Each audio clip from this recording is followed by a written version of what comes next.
સમાધિને અગ્નિ સમાધિ કહેવાય. જ્યારે એ દેવ થઈ ગયા ત્યારે વાંઢાઈ ગામના દરબારોનું ગામ એ લોકો લઈ ગયા શમશાનાત્ર લઈ ગયા. હું ગામના તમામ બળતણ સંતોને નાળિયેરમાં અગ્નિદાહ દેવાની સિસ્ટમ છે. તો એ નાળિયેર વાળિયેર આખા ગામના બળતણ બધાએ બળી ગયા. તો એમના શિષ્ય લાલરામજી મહારાજ એ જન સમુદાય ભેગો બચારા બોલી ન શકે એક બાજુ બેઠા હતા. પછી થાકીને વડાઈ ગામના લોકોએ કીધું કે આ શું થાય જરાક જોતા ખરા. એ કે તમારું સાંભળો ક્યાં રહ્યા. એ કે અહીંયા અગ્નિ સમાધિ નહીં આવે, આ સમાધિ દેવી પડશે, અહીંયા અગ્નિ સંસ્કારમાં નહીં થાય.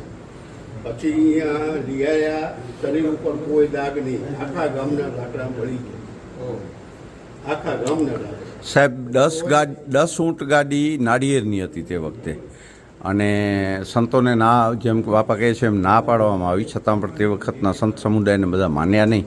પણ આખરે ત્રીજા દિવસે આપણામાં વાની ઠારે, સાધુઓમાં પણ એ વાની ઠારવા ગયા ત્યારે એ કફન જે હોય એ કપડું ને એ બધું એમને એમ હતું. એટલે પાછું એમને અહીંયા સમાધિ આપવામાં આવી ઈશ્વરામજી મહારાજની.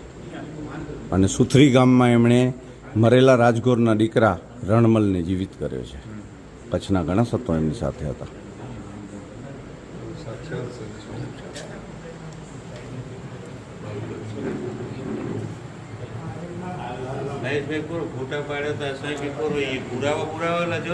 ના રે બાપા, અરે એની સાહેબ એનીથી માથે કોઈ પુરાવા જ નહીં. પા મળે ક્ષણિક કઈ જયું. અરે એ તો સંત માલિક કઈ ઝુકાય. હો લાલરામજી મહારાજ એમના શિષ્ય ઓદોરામજી મહારાજ એમને એ પેલું ઝડપ્યું આખે.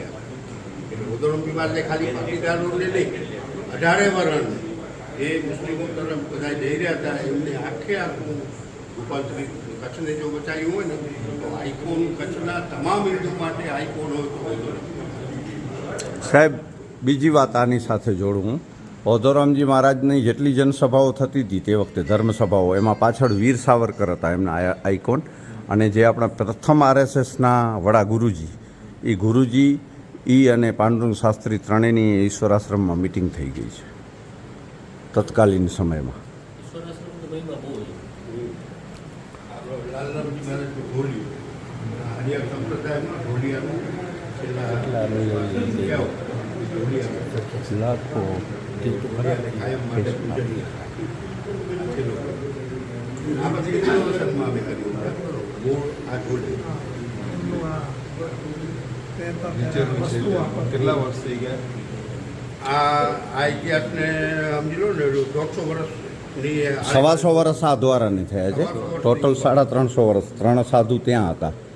ઉમિયા માતાજીનું મંદિર જે અર્પિત કર્યું ને આ લોકોએ, ઓધોરામજી મહારાજે જ એમની જ્યોતને લઈ આવ્યા હતા.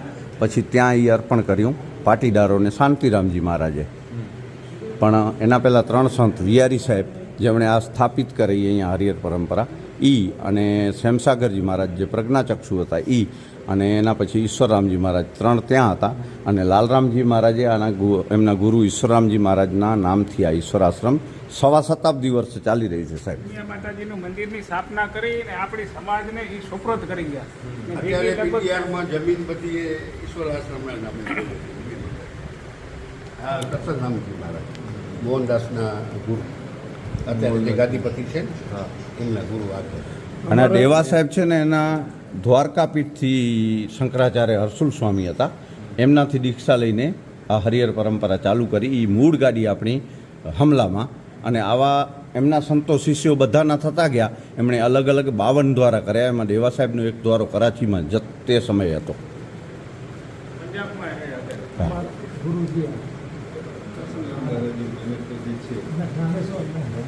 મોહનદાસ બાપુ છે ને એમના શિષ્ય એમના ગુરુ અમારા ગુરુ.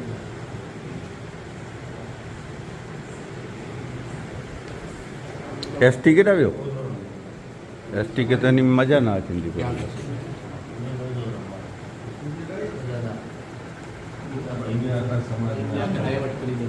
સુરત બેસાડવાનો હતો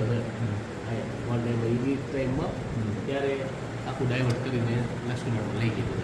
અંધાર મંદિરે અમારા ગામ મંદિરો બધા બન્યા પેલા મંદિર ને બનાવ્યા એમાં અમારું નવવાસનું અને વિરાણીનું મંદિર શિખરબંધ મંદિર અમારું નવવાસનું પહેલું બન્યું. મધુરામજી મહારાજ છે મુંબઈ હતા, મુંબઈથી ગમે તે રીતે પોતાના આજે 88-82 વર્ષ થયા.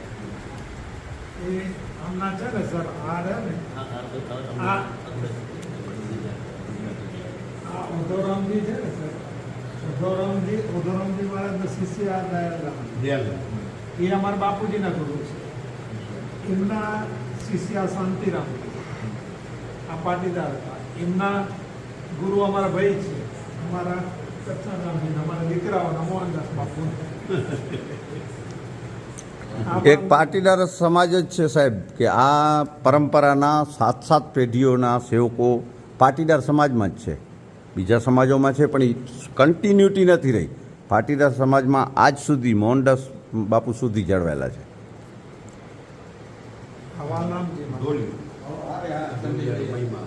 સંજયભાઈ, કાં તમને ધર્મમાં મજા નથી આવતી?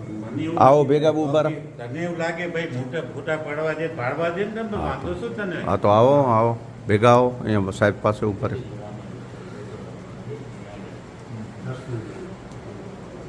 આ બધી વસ્તુઓ તું સાહેબના ફોટા લે પાંચ ઘર જા. અરે વિડિયા યાર તો હું ખબર તો કોણ કરે કોણ કરી દો. આ મધુરામજી મહારાજનું જલ સમાધિ કહેવાય છે. જલ સમાધિમાં કેમે અહીંયા બાજુમાં ઈશ્વર સાગર હમણાં તમે આવ્યા ને ત્યાં બહુ મોટું ઈશ્વર સાગર તળાવ છે. તો એમના સેવકોને કીધું કે મારો સમાધિનો ખાડો એટલો ખોદો કે મારા આટલા સુધી પાણી આવે પછી મને સમાધિ એટલે એમની જલ સમાધિ, ખુલ્લી અગ્નિ સમાધિ, આ જલ સમાધિ. ને લાલરામજી મહારાજની ફૂલ સમાધિ. અહીંયા તો કહી ગયા કે મને જલ સમાધિ દેશો, તમને તકલીફ પડશે, રાડ કરશો ને હું જવાબ દઈશ તમને. જો મને અગ્નિ સંસ્કાર દેશો તો મને આવતા મોડું પડશે. એ મહિમા આજની તારીખમાં મારો ભાઈ તો પહેલો જઈએ રે. ને ગાંધીજી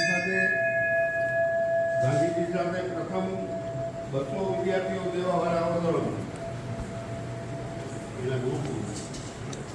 સાહેબ આ ઈશ્વરેશ્વર મહાદેવ છે. અહીં એક ઝાડ હતું જેને યાર કહેવાય કચ્છીમાં. એના નીચે ઈશ્વર ઓલા આશ્રમથી ઈશ્વરરામજી મહારાજ અહીંયા તપ કરતા હતા. એટલે આ લાલરામજી મહારાજે આ જગ્યા પસંદ કરી છે ઈશ્વર આશ્રમ માટે અને એનું નામ ઈશ્વરેશ્વર મહાદેવ પડ્યું.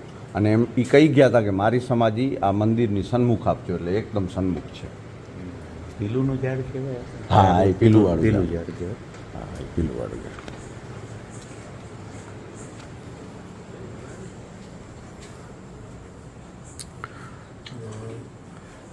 આ મા હુમ્યા સમગ્ર વિશ્વના માતાજી અને પાટીદારોના કુલદેવી. બાજુમાં હિંગલાજ માતાજી છે એ ભાનુશાલી અને ઓછામાં ઓછા 28 સમાજના કુલદેવી છે. એમનું મૂળ મંદિર બલુચિસ્તાનમાં છે અને જે માતાજીની 51 શક્તિપીઠ છે એમાંથી હિંગલાજનું શક્તિપીઠ છે. શરીરના ટુકડા અલગ અલગ પડ્યા હતા, એમાંથી એક ટુકડો પડ્યો તો એ હિંગલાજ કહેવાય. આજે પણ બલુચિસ્તાન, પાકિસ્તાન બલુચિસ્તાન. હા પાકિસ્તાન. પુષ્પદાન ને બધા કુળદેવી. હા ગઢવીના પણ છે. ગઢવીર કુળદેવી. ગઢવીઓના, દરજીના, ભાનુશાલીઓના, સોઢા સમાજના. પાકિસ્તાન જાય છે. હા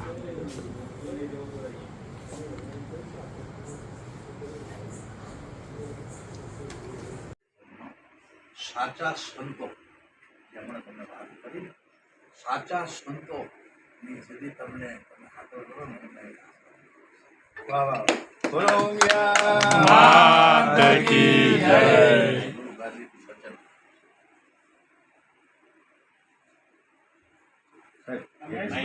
સાહેબ સન્માન એટલા માટે કરું છું ઈશ્વર આશ્રમ આટલા વર્ષોનું છે, એવી જગ્યાએ જઈ રહ્યું છું એને બચાવવા માટે.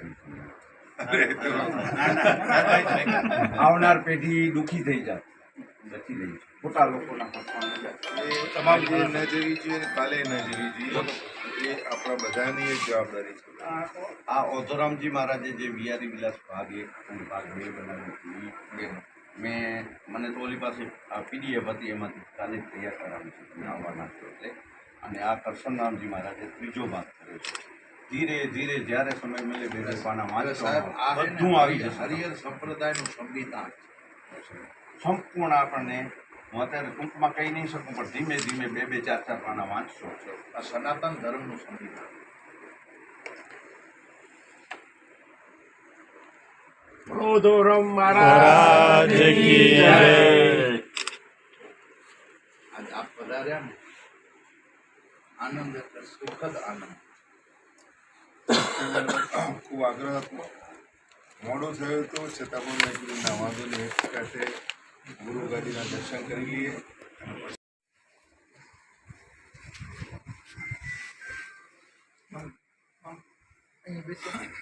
ગુરુ પરંપરા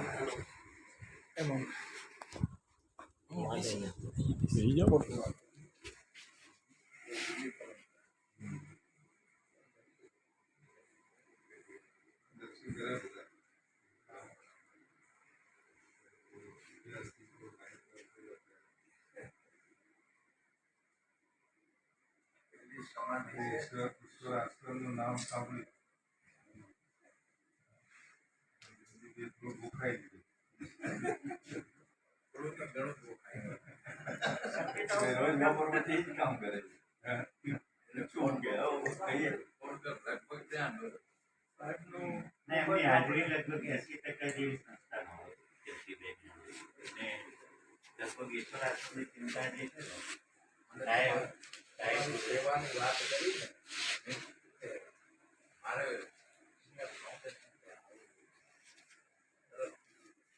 આવવાના છે પણ હમણાં અહીંયા કચ્છમાં બધા કાર્યક્રમો છે ને પછી આવશે ત્યાં બોલાવો આવે છે ઈશ્વર